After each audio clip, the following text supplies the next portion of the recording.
자, 67번. 67번 보시면 다음 중 대손에 대한 설명으로서 옳지 않은 것은 있는데, 여러분 대손이면 주요 구조를 증설, 해체, 수선 또는 변경하는 건데, 4개 보지만 5가지는 3이라는 숫자랑 관련되어 있어요. 3이라는 숫자도 수선, 변경 앞에 붙어 있다 그랬어요. 그래서 항상 이거 보실 때는 증설, 해체를 묻는지 수선, 변경을 묻는지를 항상 먼저 보시고, 증설, 해체 중에 하나면 숫자 상관없고, 수선, 변경 중에 하나일 때 이제 3개 이상, 30 이상을 따지는 겁니다. 자, 건축의 외벽에 사용되는 마감 재료를 10제곱미터 증설하는 것은 대손에 해당한다. 자, 여기 외벽의 마감 재료를 증설이죠? 증설이니까 숫자 상관없이 대손이에요. 맞고. 기둥을 3개 수선, 이것도 4기에 기네. 3개 수선이니까 3개 이상 딱 맞네요.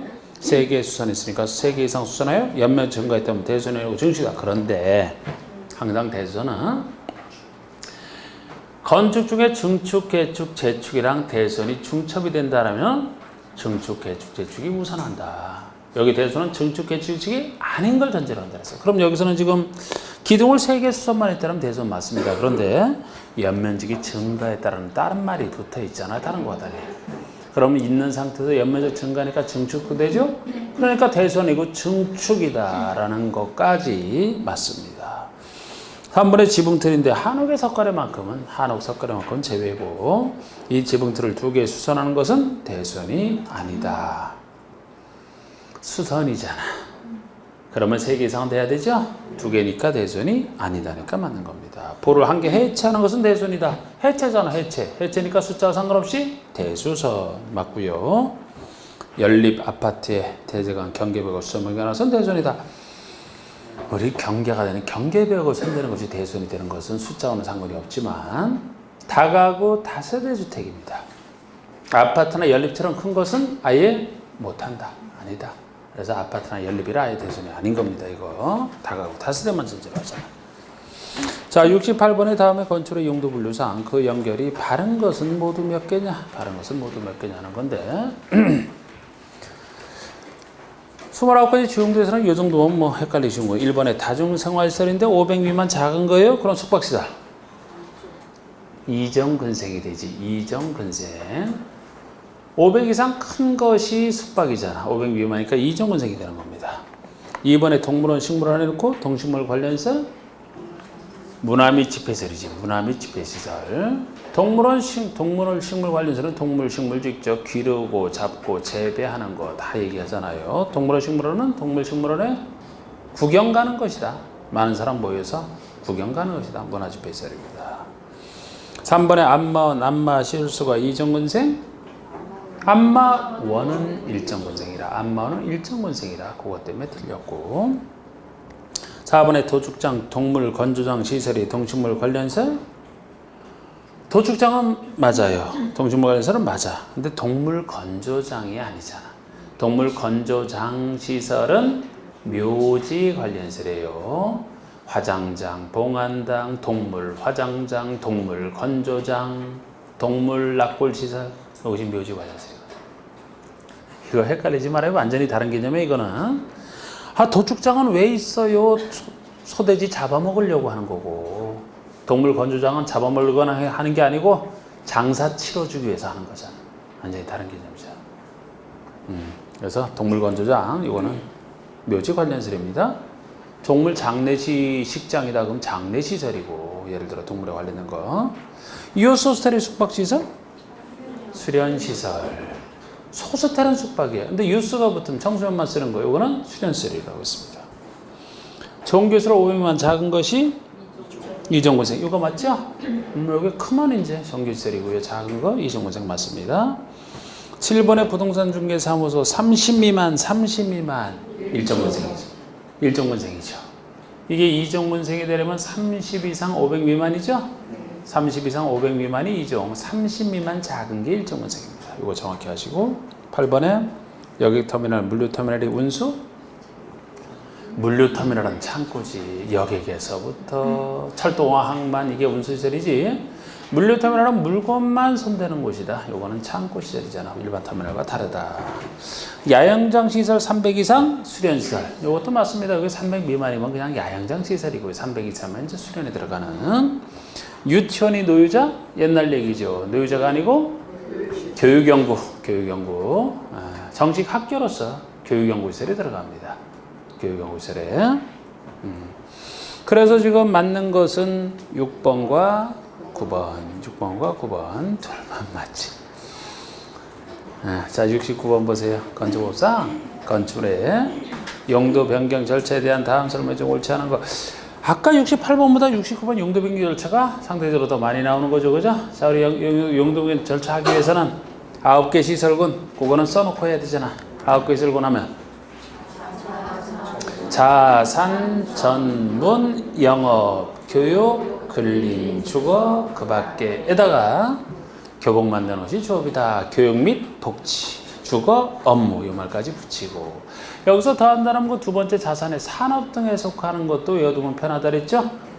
운창, 공비, 자묘, 장례. 그런 느낌 잡으시면 돼요. 느낌 잡으면 되는데 특히 미락, 숙박, 미락은 노는 문화집회전에 속한다. 숙박은 영업전에 속하고 특히 이정구제 중에서 다중생활시설만 요거 근생이 아니고 영업시설군에 속한다. 그리고 맨 밑에 위험성 없는 재위험성 없는 동식물 관련설이 그 밖의 시설군에 속한다.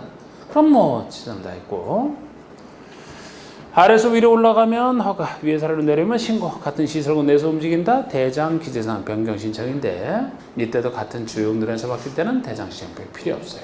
주요용도는 달라도 1, 2종 근생 안에 가볍게 바뀌는 거 필요 없어요. 건축 절차 준용이요?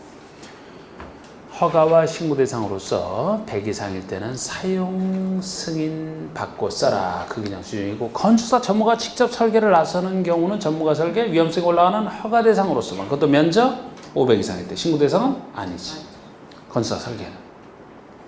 1번 다중생활시설을 숙박시설로 변경한다. 건축물 대장 기재상 변경을 신청해야 된다. 여러분 다중생활시설인데 500 미만이에요. 요건 이정근생이지만 특이하게도 영업시설군에 속한다 그랬죠? 그러면 숙박은 원래 영업시설군이죠? 그러면 이게 둘 다 영업시설군 내에서 움직이는 거란 말이에요. 그러니까 대장 기재상 변경 신청 맞죠? 맞죠? 이렇게 따져주는 2번 경기도 의정부시에서 야영장시설을 숙박시설로 용도 변경할 때는 경기도에서 허가. 이렇게 경기도 의정부시 이런 식으로 나오면 경기도지사냐 시장을 묻냐 이거 물으려고 항상 나온다 그랬어요. 경기도지사니까 볼 것도 없이 틀렸어 그냥. 여러분 경기도지사가 건축법에서 허가 신고 중에서 어디에서 나오나요? 아무 데도 안 나와. 아무 데도 안 나와. 아예 없어요. 도지사는 아예 없잖아요. 다 시장으로 가잖아. 혹시 특별시, 광역시에 나오는 경우도 여기서 안 나오고 나중에 건축 허가에서만 가설 건축물 신고 이런 거 다 없죠. 건축 허가에서만 대형 건축물 지을 때만 구청장 지역의 특별시장, 광역시에 나올 뿐이죠. 그거 외에는 허가 신고는 다 그냥 자치자치 시장수 구청장이 그냥 용도 변경에서 다른 얘기도 없고 경기도지사가 뭐라고 이걸 합니까? 여기는 의정부 시장의 권한이 돼 있죠. 그래서 이렇게 나면 아예 처음부터 틀린 거예요. 내용 다른 내용도 보시면 훈련이니까 야영장 시설을 숙박시설로 용도 변경한다. 야영장 시설이면 어디 들어가나요? 야영장 청소년 교육과 관련돼 있는 그러니까 용도 변경 시설군에서는 교육 및 복지 시설군이잖아. 교육 및 복지 청소년 교육과 관련돼 있잖아. 야영장이 교육 및 복지 여기서 숙박시설은 숙박 영업시설군으로 바꾸는 거죠. 아래서 위로 올라가죠. 써놨을 때 허가는 맞아. 그런데 의정부 시장 그래야 되죠. 3번은 서울특별시 종로구청 역시 이렇게 얘기해도 지금 용도 변경 얘기잖아. 그럼 무조건 구청장이야지 서울특별시장이 나오는 것 자체가 틀리죠. 건축업에서 대형 건축을 할 때만 특별시장 관해서 나오니까. 근데 이건 종로구청장 제대로 돼 있네요. 그럼 내용 살펴봐야지. 장례식장은 일반 음주로 용도 변경한다. 장례식장이면 운창공이 자묘 장례죠. 그러니까 산업 등에 속하죠. 일반 음주면 근린생활시설에 속하죠. 한참 위에서 한참 아래로 내려오네. 신고지.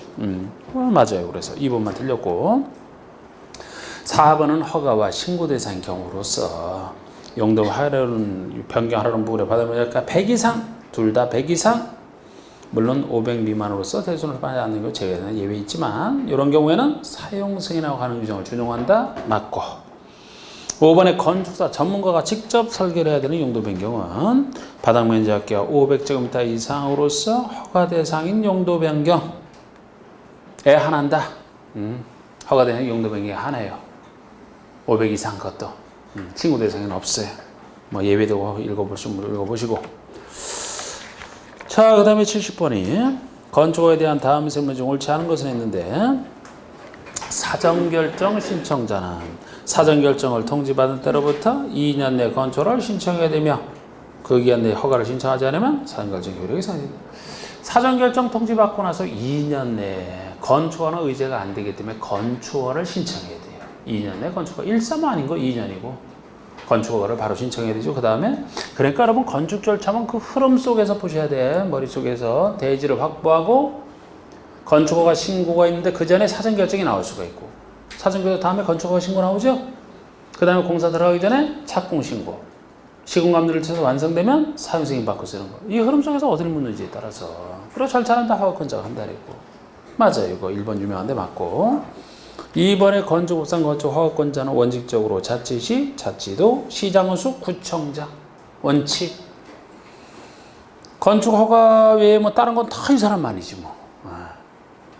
그나마 건축 허가에서 예외가 있을 뿐이죠. 3번입니다. 층수가 21층 이상이거나 연면적가 10만 이상인 건축물, 공장, 창고는 제외하고 이런 건축물을 특별시나 광역시에서 건축하려면 특별시장, 광역시장 허가. 이것만 구청장이 아니고 특별시장, 광역시장 허가가 되는. 이것도 뭐 도에서 짓는다면 도지사는 허가권자 안 된다 그랬잖아. 시장은 수가 허가를 내주되 도지사 승인을 받을 뿐이라고 했죠. 허가 신고에서는 도지사 없단 말이에요. 4번의 자연환경, 4번, 5번이 이제 그 도지사 승인 대상, 추가적으로 있는 도지사 승인 대상이라 4번은 자연환경 수질보호가 목적이잖아. 자연환경 수질보호가 목적이면 도지사가 지정구역을 구역에서 3층 이상, 1000 이상이 붙어요. 조금 크고 조금 넓어야 된다. 층수는 3층 이상 또는 연면적 1000 이상, 3층 이상, 1000 이상의 위락시설, 숙박시설, 주택 중에서는 공동주택이 크니까 단독 말고 공동주택, 음식점 중에서 일반 업점이 청평 가평이고 웬만한 거 다 여기 들어가잖아요. 통제 대상 일반 업점, 일반 업무시설까지입니다. 정확해요. 대상, 목적 정확한데 이것을 건축하려면 도지사 허가라서 틀린 거지. 시장은수가 도지사 승인받아 허가한다 그래야 돼요. 허가는 시장은수가. 그 전에 도지사 승인받아 이래야 됩니다. 도지사가 허가가 틀린 거고. 5번에 주거환경, 교육환경, 주거환경, 교육환경 보호상 필요하다고 인정하여 도지사가 지정구역이나 구역 안에서 건축하는 위락시설, 숙박시설은 규모에 관계없이 시장의수가 도지사 승인을 받아 허가한다. 주거환경, 교육환경 해가 되는 것은 위락시설, 숙박시설이고 위락시설, 숙박시설은 아무리 규모가 작아도 해가 된다 그랬잖아요. 규모에 관계없이 요 둘만 시장의수가 도지사 승인을 얻어 허가한다. 이런 구조가 돼야 돼요. 아까 4번이 틀린 거고 5번 같은 구조가 돼야 된다고. 근데 차이점 내용까지. 그래서 여기 관련된 건 뭐 이렇게 71번 보시면 건축법상 허가에 가름하여 신고함으로 살 수 있는 행위다. 바르지 못한 거. 허가에 가름하여 신고한다. 이게 신고 대상이잖아. 원칙이 허가인데 신고. 여러분 좀 신고할 때 건축과 대수선이 원칙이 허가이기 때문에 이것도 나눠서 봤을 때 제가 건축 중에서는 신축은 100 이하가 신고다. 증축, 개축, 재축은 85 이하가 신고다. 지역에 상관없이. 그리고 이걸 넘었을지라도 200 미만이고 3층 미만인 건축이 신고 대상이 되려면 보통의 비도시 한간 관농자에서 지을 때지. 이때도 처음부터 도시지역이거나 관농자라 하더라도 지구단위기의 구역이 지정되어 있거나 방제지구, 붕괴 위험지역 이렇게 위험한 곳이 나오면 그때는 허가다. 구별하시는. 그리고 대수선이면은 대상이 어디냐에 따라 달라지는 거예요. 작은 건축물의 대수선이냐, 큰 건축물이냐.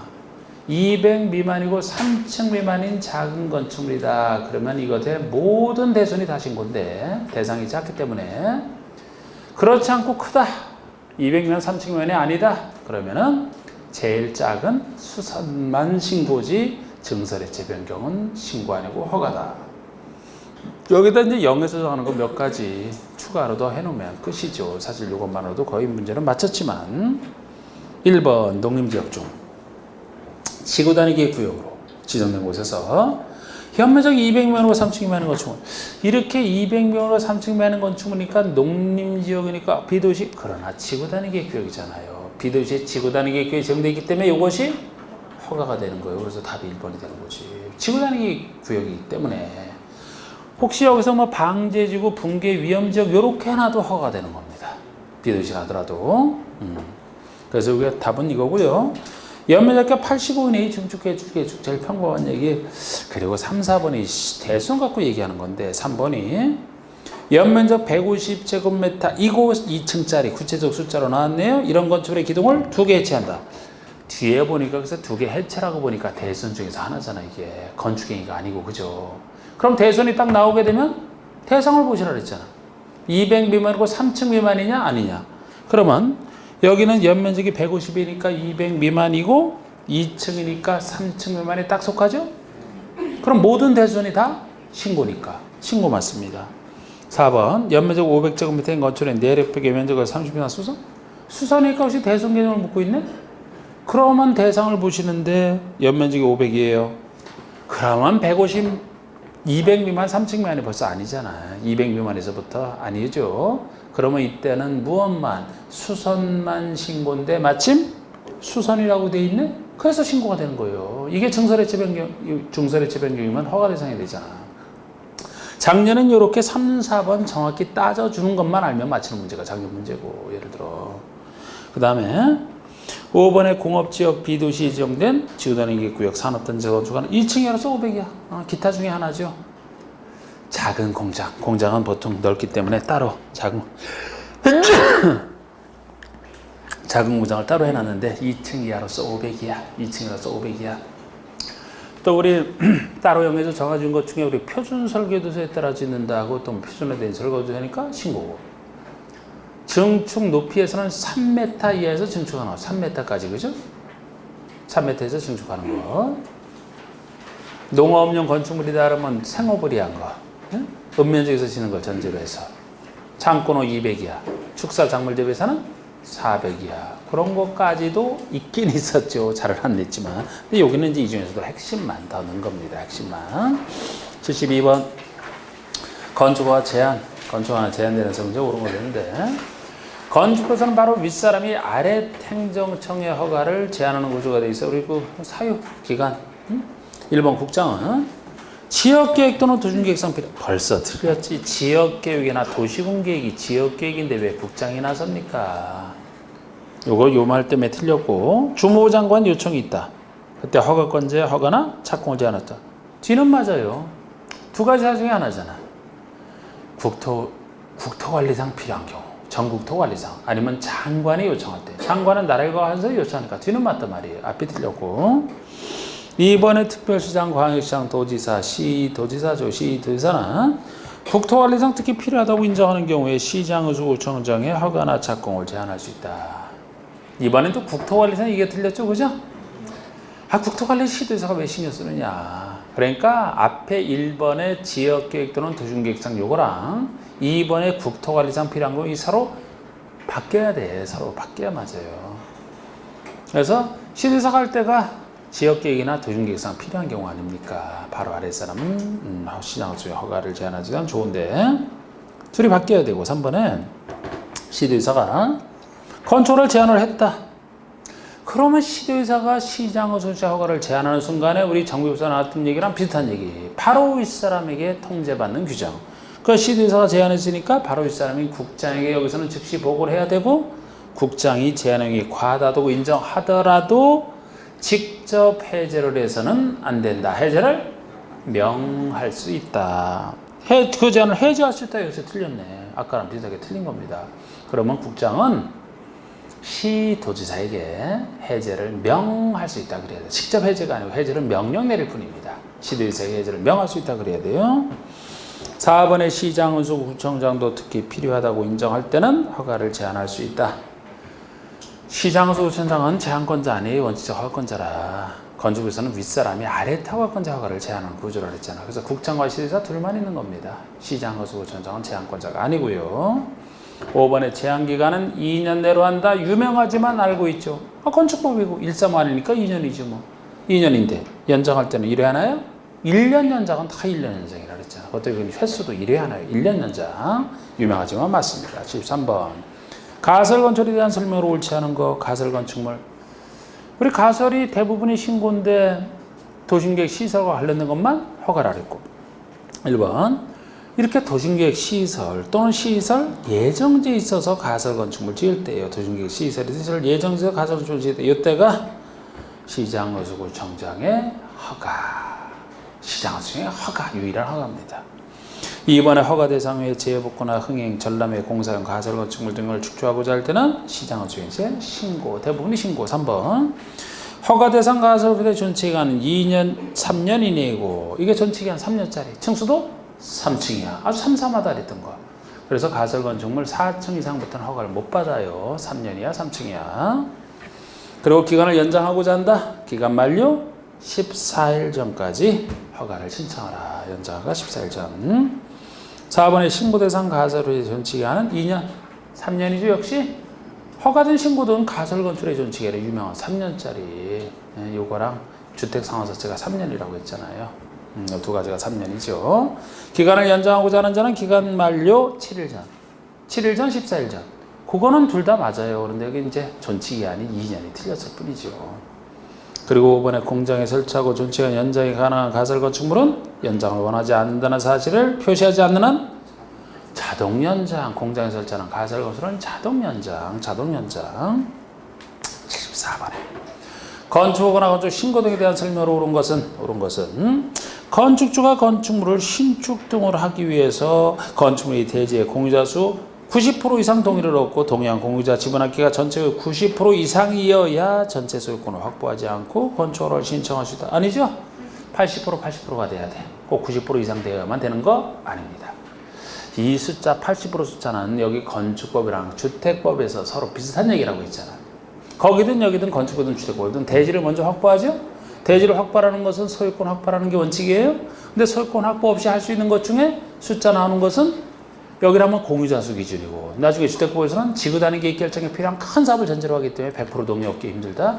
둘 다 80%잖아. 80% 갖고 일단 건축허가나 사업 승인을 받았다면 나머지 확보하지 않은 것들을 확보해야 전세에서 공사 들어갈 수 있기 때문에 매도 청구를 통해서 둘 다 해결하죠. 건축에서는 건축허가 매도 청구, 주택법에서는 사업 승인을 매도 청구를 하는 거죠. 이때 매도 청구할 때 가격은 다 시가요, 미리 3개월 이상 협의하는 거 다 똑같아.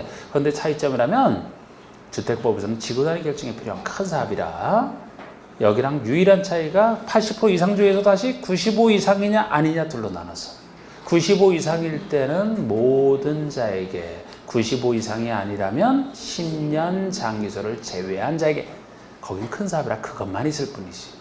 이쪽이랑 그쪽이랑 다 비슷한 얘기입니다. 그럼 여기서는 지금 공유하고 있는 건축물이라 공유자 수든 지분이든 전체 동의 얻기 어렵다고 봐서 80% 이상 사용권 확보하면 된다는 얘기 아닙니까? 90이 틀렸고 2번에 위의 경우에 건축허가를 받은 건축주는 허가를 받았습니다. 80% 이상 받았어요. 받았더라면 동의하지 아니한 공유자에게 그 공유분을 감정평가로 매도를 청구했다.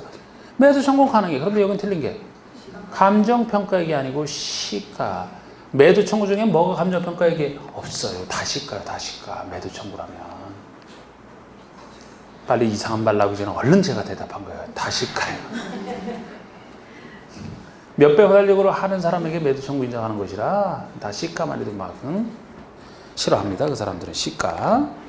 3번에 건축주가 분양을 목적으로 하는 공동주택 대지에 대해서 사용권을 확보했다. 그러면 소유권 확보하지 않아도 건축허가 신청한다. 원래 글쎄 사용권만 가지고 있어도 소유권 확보 없이도 가능하다가 원래 맞는데 이건 틀리는 게 예외잖아. 분양을 목적으로 하는 공동주택의 경우라면은 분양을 해야 되니까 사용권만 갖고 남에게 분양 못한다 그랬죠? 분양을 목적으로 공동주택 지을 때는 건축법에서는 그래서 사용권만 갖고 하는데 소유권을 확보해야 됩니다. 분양을 목적으로 하는 공동주택이라 틀린 겁니다. 4번의 허가권자는 초고층 건축물, 그리고 연면적 10만 이상으로서 16층 이상 이런 건축에 대해서는 건축을 하기 전에 건축의 안전영향평가를 안전영향평가기관에 의뢰하여 실시해야 된다. 안전영향평가를 허가 전에 전문기관에 의뢰해서 꼭 해야 되는 이런 경우인데 다른 얘기도 있지만 대상 정도. 아직은 작아요. 좁아. 초고층일 때. 그리고 초고층은 아니지만 16층 이상으로서 10만 이상. 사실 큰 것은 A 또는 B 형태인데 이건 A 및 B 형태가 특이한 게 초고층만큼의 가치가 있어야 되기 때문에 면적도 10만 이상 요것만 갖고는 안 되고 동시에 층수도 높은 16층 이상 동시에 갖춘 이 두 가지가 안전영향평가 대상이라는 거 이 정도는 맞는데 할 필요가 있고요. 5번에 허가권자는 건축신고 괄호 속에 가설건축물 축구신고도 동일하다. 건축신고나 가설건축물에 대해서는 그 받은 때로부터 3일 내가 아니고 5일 내에 심의 등을 요하면 괄호 속에 20일은 맞는데 5일 내에 착공신고에 대해서는 그 받은 때로부터 3일 내에 신고 수리 여부를 신고인에게 통지하라. 이게 신고에 대해서 신고 수리했다 안 했다 이거를 신고인에게 통지해 주라는 얘기인데 5.3 중에서 제가 건축 신고가 더 중요한 신고라고 했잖아요. 건축은 권리치리가 관련된 신고니까 건축 신고. 가설 건축물도 신고라면은 권리치리가 관련된 권리 신고죠. 요건 5일 내에. 착공 신고는 건축할 수 있는 권리 취득한 상태에서 사실 신고잖아. 언제 착공하겠다 사실 신고이기 때문에 이건 3일 내에 좀 더 짧은 5일 3일 구별하시라고 합니다. 그 다음에 75번이 건축법상 건축 절차 및 유지 관리에 대한 설명으로 옳지 않은 거. 1번 허가권자는 연면적 1000 이상으로서 들어가자고 하는 건축물에 대해서는 착공 신고라는 건축주에게 장기한 건축의 공사 현장이 방치되는 것에 대비하여 공사 현장 안전관리 예치금을 공사비 1% 범위 내에서 예차게 할 수 있다.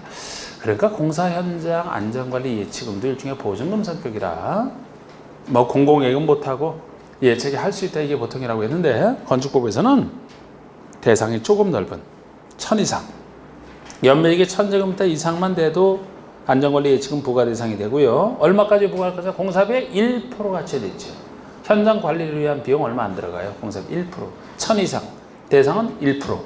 1001. 그냥 그 정도 숫자. 2번 소규모 건축물로서 건축주가 직접 시공하는 건축물은 아파트 연립 다세대 건축주가 직접 시공하는 건축물 및 아파트 연립 다세대 다가구 다중주택의 경우에는 건축주가 설계에 참여하지 아니한 자 중에서 감리자를 지정하라.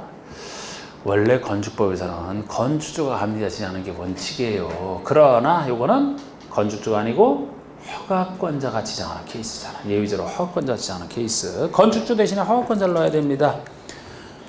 건축주가 직접 시공한다면 감리자가 건축 눈치를 볼 수밖에 없다 그랬잖아. 또 하나는 그 눈치와 상관없이 많은 사람들이 쓰는 주택, 다중 이상, 하숙집 같은 다중 이상 이런 주택은 많은 사람들이 쓰기 때문에 안전성 강화를 위해서 건축주가 아니고 허가권자가 직접 지정하라고 또 설계에 참여하지 아니한 자, 설계에 관련 없는 사람 중에서 지정하라 이렇게 하고 있어요.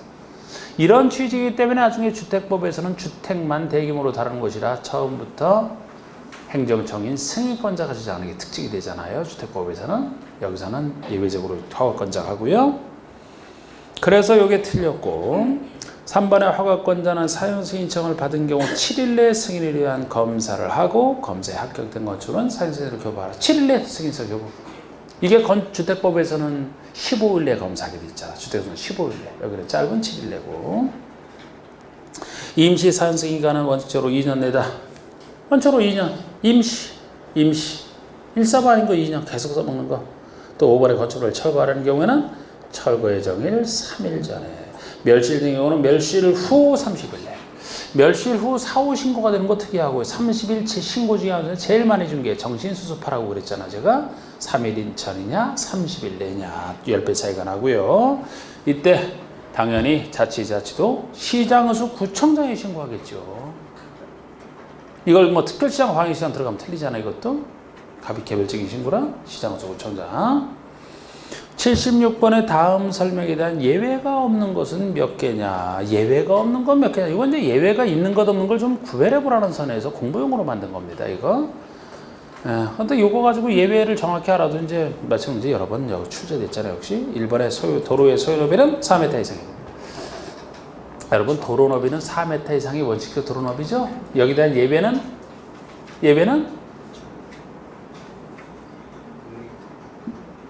많어 그냥 그 예외를 생각해 보라는 거예요. 그냥 많은데 4m 이상에 대한 예외. 계단식 도로처럼 사람은 다닐 수 있지만 차량 통행 불가능한 도로는 3m 이상이면 되죠. 막 다는 도로 길에 따라 2, 3, 6 되는 거 있죠. 그게 다 예외잖아 그냥. 이번에 도로는 보행이 가능해야 된다. 보행이 가능해야만 된다. 여기에 대한 예외. 보행이 불가능한 도로 있나요? 없지. 아니 보행이 불가능하다라면 자동차 전용도로처럼 사람은 못 다니고 자동차만 다닐 수 있다? 건수상 대저 들어가서 도로? 아니다 그랬잖아. 보행과 자동차 통행 둘 다 가능해야 되는데 아까 계단식 도로처럼 보행만 가능한 도로는 있어도 자동차만 다닐 수 있는 보행이 안 되는 도로는 없잖아요. 그거 접해야 어떻게 다니려고. 그래서 보행이 가능해야 된다. 여기에 대해서는 예외 없습니다. 보행은 최소 가능해야 된다는 거예요. 무조건 도로가 되기 위해서. 그래서 보행이 불가능한 도로는 도로가 아닌 겁니다. 그래서 보행이 불가능한 도로는 도로가 아닌 거야. 자동차 도로 같은 거. 3번의 도로는 자동차 운행이 가능해야 된다. 여기는 예외 있죠. 자동차 운행이 불가능해도 도로 되는 경우가 아까 계단식 도로 3m 이상 되잖아. 계단식 도로. 4번의 도로는 관계 법령에 의해서 신설 변경에 대한 고시가 있어야 된다. 여기에 예외 있어요. 이것도 행정청이 지정하는 도로 있잖아. 법령에 따라 각종 법에 따라 고시가 된 도로 보통 도로 맞아요. 그런데 고시가 안 돼도 법령에 대한 고시가 안 돼도 개별적으로 허가 신청 시에 시장구청장이 지정하는 도로 지정도로 있죠. 도로의 지정. 그것도 다 법령에 대한 고시 없어도 도로로 인정받지 않습니까?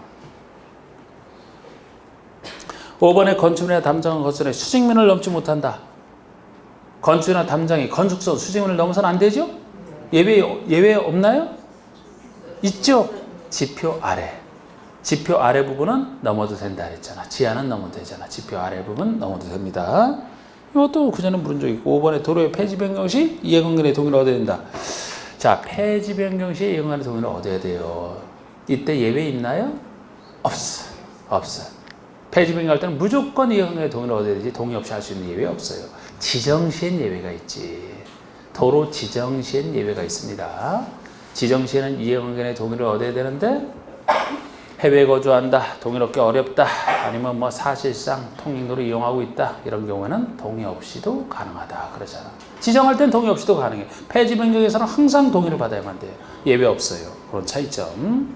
통과도로 이해된다. 여기는 예외 있나요? 통과도로에 대한 예외? 이게 막다른 도로잖아. 막다른 도로가 막힌 길, 통과도로에 대한 예외잖아요. 10, 35 끊어서 3단 그래서 2, 3, 6 했던 거. 통과도로에 대한 예외 막다른 도로. 8번에 기존도로 이해해야 된다. 여기는 예외 있나요? 기존도로 이해해야 된다. 그게 예외가 예정도로잖아. 아직 건설이 안 되는 예정도로. 그러니까 예정도로도 도로에 포함이 된다 그러잖아 항상. 2번, 6번입니다. 2번, 6번. 예외가 없는 것은 2번, 6번만이고 다른 것에 대한 어떤 예외가 있는지를 공부해 보라고 만든 거예요. 공부해 보라고. 77번. 건축선에 대한 설명이다 옳지 않은 거. 건축선의 원칙은 대저들의 경계선이 건축선인데 그렇지 않은 예외. 1번 소유업의 미달도로.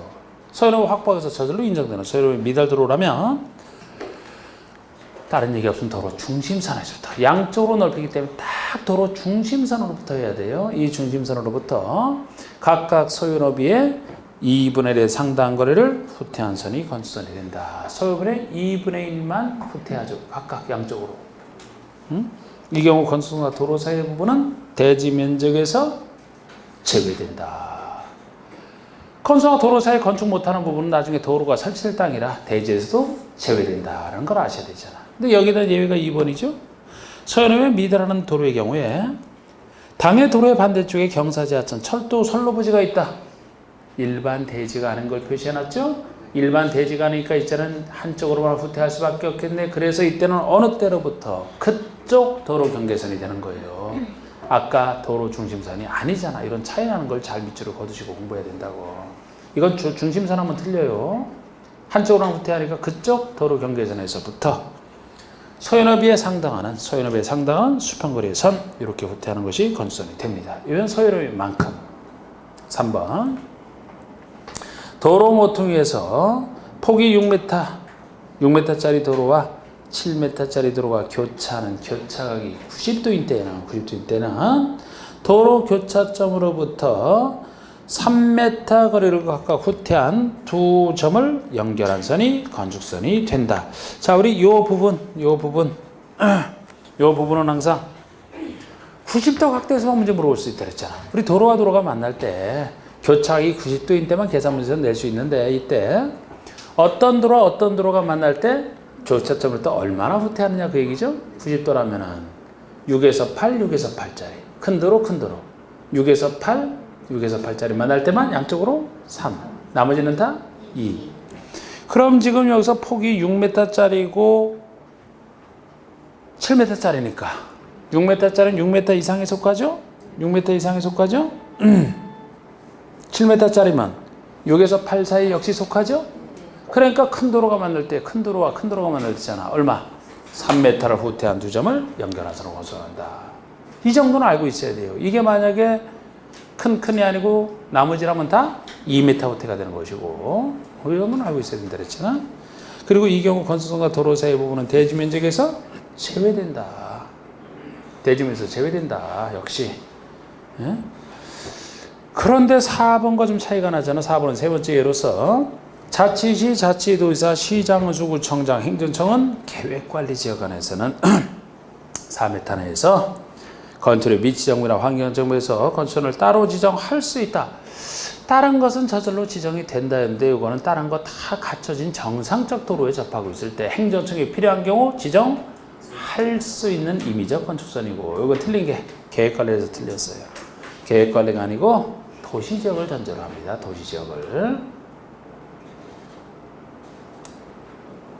이게 뭐 정비를 위해서 한다 그러잖아요. 정비라면 이미 개발된 곳을 정비하는 것이라 역시 도시지역에서만 4m는 맞아. 도시지역에서만 4m에서 지정할 수 있는 건축선이고, 5번의 위사의 경우 건축선과 도로 사이 부분은 대지 면적에서 제외되지 않는다.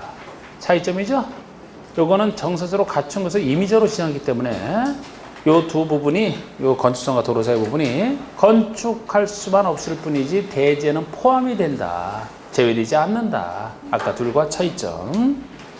자, 이제 78번 보시면 다음은 건축법상 대지와 도로 건축선의 높이 제한 등에 대한 설명이다. 옳은 것은 모두 몇 개냐 했는데, 옳은 거 1번 200 이상인 대지에 건축물을 건축하더라도, 그럼 원래 대조경을 확보해야 되잖아요. 공장. 근데 공장인데 산업단지 내에 있는 공장. 대지면적 크기에서는 5,000 미만. 연면적 1,000호 미만. 작은 공장 또는 연면적 1,500 미만의 물류시설. 물류시설 작은 것이 연면적으로만 1,500 미만의 물류시설을 얘기하는데, 요거는 괄호 속에 주상에 설치하는 것은 제외. 많이 냈죠, 그죠? 아무리 작은 물류시설에도 주상에 설치할 때는 적용을 해야 돼요. 주상에 설치하는 건 제외고, 이런 물류시설은 적용을 하지 아니할 수 있다. 적용 안 할 수 있는 것 중에서는 계속 요 두 가지만 갖고 물어봤으니까 요 두 가지만 한 거라고요. 녹지나 관농자, 뭐 축사나 이런 거 염분이 함유되어 있다는 건 당연하잖아요, 그죠? 요 두 가지만 주로 바꾸니까 작은 공장, 작은 물류시설은 안 할 수 있다. 맞아요. 이번에 건축물이 있는 대지는 주상공은 150제곱미터, 녹지는 200제곱미터, 기타 지역은 60 이상 중에서 조례가 정한 면적에 미달하게 분할할 수 없다. 건축물이 있는 대지가 일정한 면적에 미달되게 분할할 수 없다. 분할 금지를 얘기하잖아. 그럼 여기는 숫자가 기준 면적 얘기겠네, 그죠? 어디가 들어가서 틀렸어요? 주거지역이 들어가서 틀렸어. 주거지역은 60이 돼야 되잖아요. 주상목록 기타 중에서 주거지역과 기타가 주기 60 했던 거. 공상, 공업지역, 상업지역, 공상 15야 밝은 달 150 했던 거. 녹지 200 했던 거. 그래서 여긴 주상옥이다 150이라 틀렸죠. 주거지역만은 60이 되잖아. 3번에 일반주거, 준주거, 상업지역, 일반공업, 준공업지역에서 연면적이 5천 이상 일자한 건축을 건축할 때는 공개공지를 설치해야 된다. 이건 결국 공개공지 설치 의무와 관련된 거죠. 그럼 공개공지는 어디다 설치를 해야 되느냐? 5천 이상 큰 건축물인데 이걸 어디에 지을 때냐? 일반공업이 들어가서 틀렸죠. 일반공업이 들어가서. 공개공지는 주상생활과 관련돼서 인정하는 것이라 했어요. 그럼 주거지역 중에서는 일반주거, 준주거고 전용주거만큼은 양호한주거환경이나 큰 거 아예 못 들어간다 그랬잖아. 그래서 전용주거는 빠지고 상업은 다 들어가고 공업에서는 준공업만 들어간다 그랬잖아. 준공업. 그래서 일반공업을 빼야죠. 공업이랑 관련 없는데 준공업은 주거 상업 업무 기능 보완이 관련돼 있기 때문에 주상기능 때문에 준공업까지 들어가는 거예요. 일반공업은 될 수가 없습니다. 지금 여기 나오는 것들이 좀 양이 많을지 몰라도 이게 다 중요한 것들이에요. 1번만 해도 문제 몇 문제 내갖고 출제했습니까? 2번도 한 2번 출제했고 3번만 해도 이게 한 여러 번 출제된 거 아니에요. 이게 대상 가장 핵심. 4번에 공개공지 대지면적은 대지면적 10% 이하. 얼마나 확보하느냐. 공개공지 대지면적의 10%가 최대치. 이것도 낸 적이 있고. 공개공지 등에는 연간 90일 내 기간 동안 조례가 정한 바에 따라 주민들이 한 문화행사 판촉활동 60일 내에서만 문화 활동할 수 있죠? 60일. 뒤가 틀렸어요. 5번에 모든 건축물에 대해서 전국구역으로 일조권 규정을 적용해야 되는 대상지역은 전용 일반 준주거다. 아까랑 구별해 보시라고. 일조권을 높이지 않은 어느 생활과만 관련돼 있어요? 주거생활과만. 일조권은 햇빛 주거생활과만 관련돼 있어요. 그래서 모든 건축물에서 어느 지역에서 지을 때 적용을 하느냐. 전용주거, 일반주거까지는 좋은데 준주거가 들어가서 틀린 겁니다. 주거지역에 관련돼 있는데 오히려 여기서는 준주거가 빠지는 게 준주거는 상업업무 기능과 관련돼 있어서 오히려 빠지는 거예요. 취지를 아까 공경지랑 이해하지 않으면 이거 이해할 수가 없어요. 이렇게. 이건 주거생활과 관련돼 있어서 일반주거까지지 준주거는 빠지는 겁니다. 근데 여기에 대해서 이제 공동택은 좀 더 확대를 시켜놨을 뿐이고 우리 6번 보시면 지구단위계획규역 등의 대지 상호 간에 건축하는 건축으로서 해당 대지가 너비 20m 이상 도로, 넓은 도로에 접하고 있다. 넓은 도로에 접하고 있다. 아니면 건축협정구역 안에서 대지 상호 간에 건축한다. 우리 건축협정구역에서는 그 땅을 통합해서 정하기 때문에 그 대지 상호 간에는 이런 거 할 필요 없다 그랬죠? 그리고 정북방향의 인접 대지가 보호를 보호 대상이 되는 정북방향의 인접 대지가 보호 가치가 없는 것. 전용주거나 일반주거지 아닌 것. 전용주거나 일반주거래야 일조권 보호해줄 가치가 있지. 전용과 일반주거 아닌 곳이면 요 세 가지 경우에는 정북방으로부터 일조권을 높이지 않는 규정을 적용하지 않는 예로서. 그러니까 우리 짓는 곳이 전용과 일반주거지역이라 적용을 받는다 하더라도 여기 대상이 되는 정북방이 아니라든지 20m 넓은 도로 막 이런 곳이라면 적용 안 하겠다는 거예요. 일조권하고 높이지 않죠. 안 하는 세 가지 예로 기억하셔야 됩니다. 맞고 7번이 공동주택의 일조권 규정 적용 대상. 이렇게 공동주택을 넓혀놨단 말이에요. 공동주택의 일조권 규정 적용 대상은 중심상업지역을 제외한 모든 지역. 중심상업을 제외한 모든 지역이 아니고 하나 더 빼야지. 일반상업도 빼야지. 중심과 일반상업을 제외한 모든 지역 그래야 됩니다. 여기대로라면 일반상업도 적용받는다는 얘기가 되니까 안 돼. 전용과 일반상업을 제외한 모든 지역. 8번에 2층 이하이거나 8m 이하인 건축으로는 조례가 정하는 바에 따라 일조권 규정을 적용 안 할 수 있다. 이거나가 틀렸죠? 순수 2층짜리래야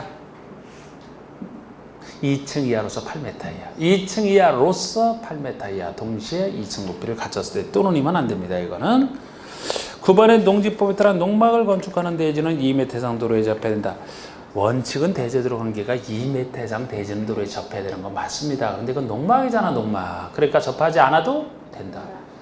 출입에 지장이 없다라든지 아니면은 뭐 주변에 광장, 공원 등이 있어 거기를 통해서 다닐 수 있다라든지. 대표적으로 농막 같은 경우 농지에 설치하는 게 농막이에요. 농막 같은 경우는 굳이 접하지 않아도 된다에 들어가는 거죠. 맞고 10번의 대지는 맞고가 아니고 틀렸지. 접해야 된다니까 틀렸지. 접할 필요 없다 그랬잖아요. 10번에 대지는 도로에 2m 이상 접해야 된다. 원칙입니다. 대지는 도로에 2m 이상 접해야 된다. 다만 연면적이 2,000, 연면적이 2,000 공장은 3천 이상인 건축물 다시 가로 속에 축사, 작물 재배사 포함 제외지. 제외지 정확히 보세요. 제외. 이 대지는 너비 6m 이상 되는 도로의 4m 이상. 원래는 2m 이상 접해야 되지만 연면적 2천 이상 넓은 건축물이니까 2가 추가돼서 도로 너비 4에다가 2를 더한 너비 6m 이상 되는 도로에 접하는 부분 2에다 2를 더한 4 이렇게 기억하시라고 했는데 공장은 넓으니까 따로 3천 이상이라 그랬고 아무리 넓어도 축사 작물 재배사는 사람 사는 게 아니라 원칙대로 돌아가서 2m 이상 접하면 된다고 했죠. 그래서 축사 작물 재배사는 제외 그래야 되는 거예요. 제외. 답을 잘 보시고 11번이 층수가 2층 목구조 건축은 3층 이상이거나 연면적이 200 이상 괄호 속에 목구조 건축은 500 이상이고 단 창고 축사 작물 재배는 제외 가로 닫고 이런 연면적이 200 이상인 건축물 또는 단독이나 공동주택을 건축할 때인데 이때 건축하는 개념에서 괄호 속에 표준 설계도에 따라 건축하는 것은 제외 이 얘기가 있고 하고자 하는 자는 사용승인을 반드시 내진 능력을 공개하라. 내진 능력, 지진에 견디는 내진 능력을 공개될 대상을 얘기하고 있습니다. 그런데 내진 능력 공개 대상은 구조안전 확인 서류 제출 대상과 똑같다 그랬어요. 작년에 구조안전 확인 서류 제출 대상을 물어봤는데 내진 능력 공개랑 건 똑같은 겁니다. 그리고 그것도 제가 바뀐 부분만 넣었잖아요. 층수가 기둥과 기둥 사이가 10m 이상, 건물의 높이 13m, 첨원 높이 9m 이건 제가 넣지도 않았고 바뀐 부분만. 층수가 2층 이상, 목구조는 3층 이상. 2층 200, 연면적 200 이상, 목구조는 500 이상. 그런데 200, 500 이상이라 하더라도 축사나 창고, 작물 재배사는 제외한다는 게 축사나 창고, 작물 재배하면 다 사람 사는 거 아니죠? 사람 사는 거 아니라 여기서 안 해도 된다는 거예요, 제외. 그리고 이 숫자랑 상관없이 단독이나 공동주택은 규모에 상관없이 항상 하라. 단독과 공동 이 정도만 새로 많이 개정된 부분입니다. 그런데 여기도 제가 건축할 때 다시 써놓은 것은 표준 설계도에 따라 건축하는 것은 제외 이 말도 써놓은 것이 표준 설계도는 지역마다 이미 확인된 표준화된 설계도서이기 때문에 그 앞에 어떤 규모가 있더라도 이 표준 설계도서라는 말이 딱 붙어있다 그러면 할 필요 없어요. 이거는. 할 필요 없단 말이야. 제외. 그거까지 훈련시키려고 해놨고 12번이 건축주는 6층 이상으로서 6층 이상 연면적 2천 이상인 건축물에는 승용 승강기를 높이 30m를 초과하는 건축물에는 비상용 승강기를 고층 건축물에는 고층 승용 승강기 중 한 대 이상을 피난용 승강기로 보통 6층 이상 5층까지는 엘리베이터 없는 곳도 있더라. 6층 이상에서 2천 이상일 때는 보통의 승용 승강기를 화재 진압만 하는 사람들이 쓰는 비상용이면 비상용은 31m 초과시 비상용을 31m 3일절에 비상 걸렸다. 3일절에 1절에 비상 걸렸다. 30m 넘을 때 비상용. 고층 건축물이 피난용으로서는 고층 피난용은 고층 고층 피난 고피 피난하라고 코피 났다. 고층 피난용 이렇게 했던 거. 이 정도는 알아주셔서 냈던 거. 13번의 건축분쟁 전문위원회는 건축 허가권자와 건축허가 신청자와의 분쟁을 포함하여 제외하고 건축관계자, 전문기술자, 인건주민간의 건축에 관련 분쟁의 조정 제정을 해서 국토교통부에 둔다. 건축분쟁 전문위원회는 국토교통부에 이제 건축위원회 산하에 중앙건축위원회 산하에 두는 겁니다. 그래서 건축 분쟁을 전문적으로 다루는 위원회라 어떤 분쟁을 다루면 민간 분쟁은 다 다뤄요. 예를 들어 건축 관계자와 관계 기술자와 주민 간의 서로의 분쟁 다 해당이 됩니다. 주민들끼리의 분쟁, 관계끼리 다 돼. 그런데 민간인이 허가권자, 행정청과의 분쟁은 여기서 다루는 게 아니죠. 허가권자와 신청자의 분쟁은 행정청과의 분쟁인데 행정청 산하의 절차는 여기서 제대로 해주겠습니까? 행정청이 유리하게 하지 민간 분쟁에 대해서만 다 해요. 허가권자, 신청자 사이의 분쟁은 제외하고 요거는 보통의 행정, 심판, 소송으로 다루는 것이고 그거를 뺀 나머지 분쟁. 그래서 옳은 것은 1번, 6번, 16, 11, 12, 16, 11, 12 4개, 16, 11, 12 4개.